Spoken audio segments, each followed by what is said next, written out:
I'm just looking back here at Twitter to see if there are more questions coming. So as I said, this will be available on YouTube within a couple days for those of you who would like to view it again. Feel free to send me questions all day long or whenever. I'm always happy to hear questions. And if you don't have the Complete Idiot's Guide to Year-Round Gardening, I would strongly encourage you to pick up a copy. Okay, we have a new question. What plants seem difficult or intimidating, but really shouldn't be? Well, you know, that's a hard one because I have people tell me that ivy is difficult to them, or daylilies. I don't think any plants seem difficult or intimidating, just because I've been gardening so long. Rhododendrons and azaleas are ones that people seem to have problems with. And the trick to being successful with them is to amend the soil they're in with lots and lots of organic matter. They really like a good, rich soil that's high in organic content. Blueberries are another plant that people seem to have a problem with.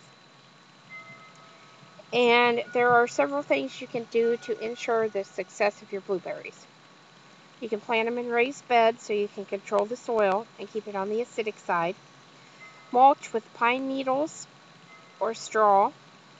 Use coffee grounds on your blueberries. If you can find an organic acidifier, you can use it. Or if you're conventional gardening, there are lots of conventional soil acidifiers. Some people have no problem at all with blueberries, but I know here in Indiana it is a problem. And don't pick the blueberries the first year that you have them. Let those blueberries just stay and fall off.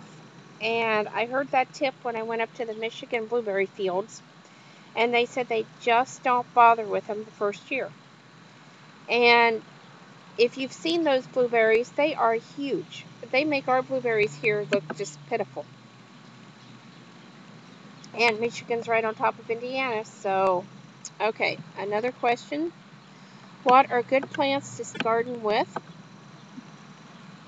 Okay. Well, if you're into flower gardening, start with natives. That is really essential to have some native plants in your garden for the bees and the butterflies and the birds. Some good Indiana choices are asters. I have a lot of bee balm in my garden, and it will take over. But it's really a good plant to have. I have over 5,000 plants in my garden, so that's why I'm saying, oh. Black-eyed Susans are really easy. And milkweed. Plant milkweed. The monarchs are in real trouble this year, and if everybody could plant a few milkweed in their garden, that would be really great. And even though it's called milkweed, and you might think it's a weed, it really does have a pretty flower on it. For vegetables, lettuce is easy. You can even line your flower beds with lettuce if that's what you wanted to do. Tomatoes are fairly easy. Potatoes are easy to grow.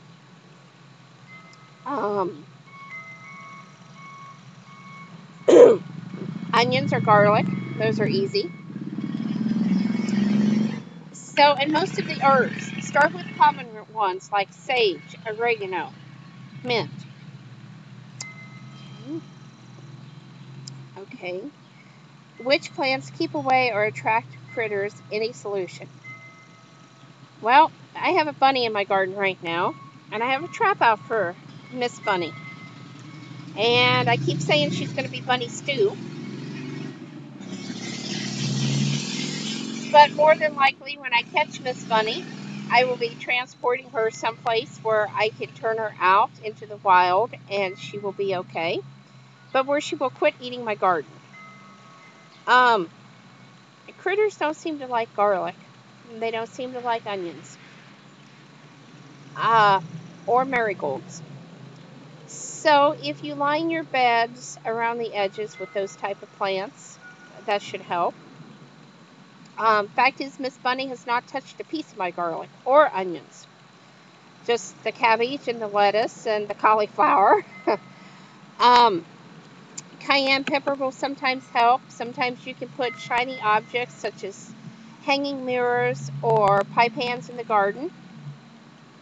Um, okay, and I have another question. What are good things to look for in fertilizers or plant foods? Anything to avoid? I like to look for things that are all natural and organic. Um, you want to look at the NP and K numbers.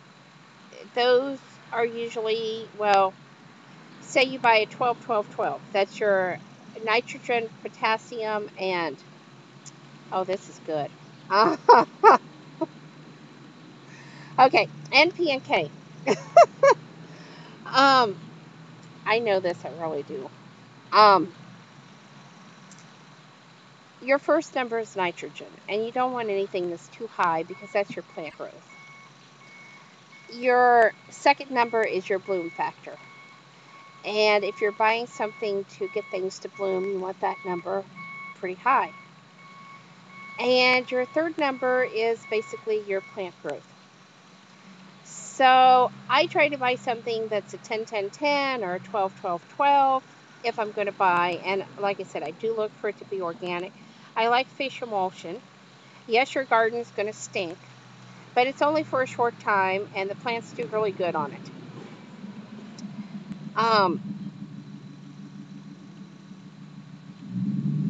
I would avoid anything synthetic, but that's a personal preference.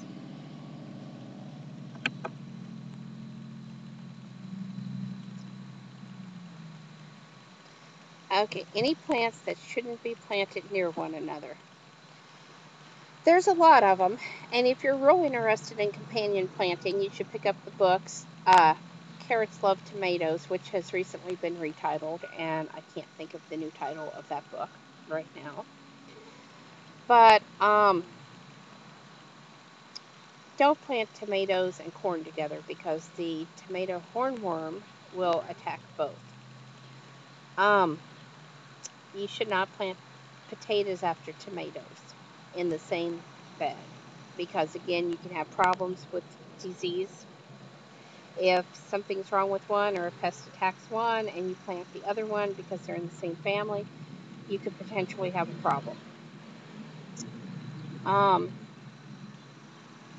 Members of the cabbage family, you should not plant near one another, again, because once those insects spy out that, look, this is our dinner, and then you have something of the same family planted right there, they're going to find it.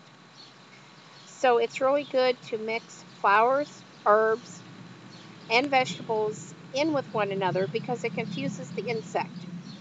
The other thing that I really like to do is plant odd-colored vegetables.